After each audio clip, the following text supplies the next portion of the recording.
பேசாருங்கிறேன். திரைப்படத்துல பண்ணுவாரு, நிஜத்துல பண்ண மாட்டாரு. நிஜத்துல நீ நினைச்சு பார்க்க முடியாத அளவுக்கு பயந்தாங்குழி தொடர் நடுங்கிதான் அந்த ஆளு. கரூர்ல 41 உயிர் போச்சுங்க, 41 உயிர். அந்த மரணங்களுக்கு நான் தார்மீக பொறுப்பேற்கிறேன், வருந்துறேன், மன்னிப்பு கேட்கிறேன். ஒரு வார்த்தை பேசல. ஒரு தலைவனா நடந்துக்க வேண்டாம், குறைந்தபட்சம் ஒரு மனித தன்மை கொண்ட ஒரு மனுஷனா அப்படி கூட நடந்துக்கல. 41 உயிர் போச்சுன்னு கரூர்ல. ஆனா அந்த கட்சி திரும்ப அவங்களுக்கு ஓட்டு போடணும். எதுக்கு போடணும்? 2019 இப்படித்தான் ஒருத்தர் வந்தார், கமலஹாசன். வந்த உடனே டிவியை உடைச்சாரு, ரிமோட் எடுத்து வீசி, நான் மையம் நடுவுல நிப்பேன்னாரு. இப்ப எங்க நிக்கிறாரு? கோபாலபுரம் வாசல் நின்றுறாரு. எங்க போனாரு? 4 விழுக்காடு வாக்கு போட்டாங்க தமிழ்நாட்டு மக்கள். 4 விழுக்காடு வாக்கு கமலஹாசனுக்கு.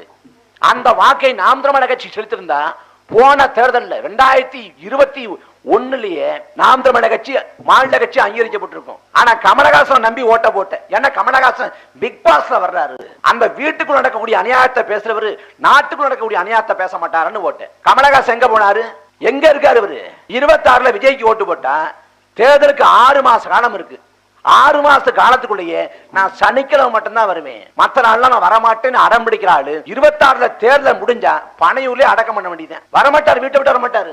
நீ வீட்டுல கல்லெடுத்து எறிஞ்சாலும் சரிதான், பெட்ரோல் பம்ப் அடிச்சாலும் சரிதான், ஒருபோதும் வரமாட்டாரு. ஒரு மனிதன் 24 நாளுங்க, 24 நாள் வீட்டை விட்டு வெளில வராம முடங்கி நடக்கிறான்னா அவன் எவ்வளவு பெரிய உளவியல் நோயாளின்னு பாத்துக்கங்க. இப்படிப்பட்ட ஆட்கள்கிட்ட நாட்டை கொடுத்தா சட்டமன்றத்துக்கு வரமாட்டாங்க. நீ எம்எல்ஏ ஆச்சு விட்டு என்ன பண்ண போற? நான் வந்தா கூட்டம் கூட்டிட்டு சட்டமன்றத்துக்கு வரமாட்டேன், வேணா சபாநகர வர சொல்லுங்க பணி இருக்கும். அது ஒரு கட்சி, அதுக்கு தலைவர்கள், தொண்டர்கள், ஊடகங்கள் கிளம்பிட்டாரு, புறப்பட்டுட்டாரு, போயிட்டு இருக்கிறாரு. ஒரு கால கொடுமை. அது ஒரு கட்சி ஆட்சின்ட்டு ஒரு இளவும் தெரியலங்க. மாநாடு போடுறாரு, 2 மாநாடு போடுறாங்க. மாநாடு விக்கிரவாண்டில ஒரு மாநாடு, மதுரையில ஒரு மாநாடு போடுறாங்க. மாநாட்டுல இப்படி எல்லாம் ஒரு கட்சி தொண்டை நடத்த மாட்டாங்க. அந்த ராம்பாக்கு நடந்து போறாரு. அந்த கம்பியில போய் கிரீஸ் நடக்குறாங்க. ஏன்னா தொண்டை முறை ஏறிடுவான்னு அவன் பூரா மண்ணள்ளி போட்டு தேய்ச்சி விட்டு ஏறிட்டான். அப்பையும் இப்படி எல்லாம் ஒரு கட்சி இருக்குமாங்க, தொண்டை எடுப்பானாங்க. இப்படிப்பட்ட ஆட்களை எம்எல்ஏ ஆக்கினா என்ன ஆகும்? எம்பி ஆக்கினா என்ன ஆகும்? அவனை வார்டு கவுன்சிலர் ஆக்கினா என்ன ஆகும்?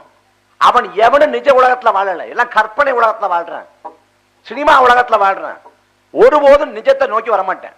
நாம் விழித்துக் கொள்ளணும், யார் தலைவன் யார் நடிகைங்கிற அந்த வேறுபாடு தெரியணும். ஒரு திரைப்படத்தை நல்லவன் தோற்க கூடாது நினைக்கிறீங்க, ஆனா நிஜத்துல அத்தனை அயோக்கிய பேருக்கும், அத்தனை முள்ளமாரிக்கும், அத்தனை முடிச்ச வைக்கும், அத்தனை அயோக்கிய பேருக்கும் ஓட்ட போட்டு நாட்டுல ஆட்சியாளர் மாற்றி விட்டுறீங்களே, என்ன நியாயம்? நாம் கண்முன்னே 1000 துயரங்கள், 1000 அடக்குமுறை ஒடுக்குமுறைகள். மீன் பிடிக்க போறப்ப நடுக்கடலை வச்சு அடிக்கிறான், உதைக்கிறான், சித்திரவதை பண்றான், கொலை பண்றான். கூலிக்கு மரவெட்ட போனவன செம்மரக்கட்டை கடத்த வந்த கடத்தல்காரன் பழி சுமத்தி காக்கை குருவி சுடுறது போல சுட்டு கொள்றான்.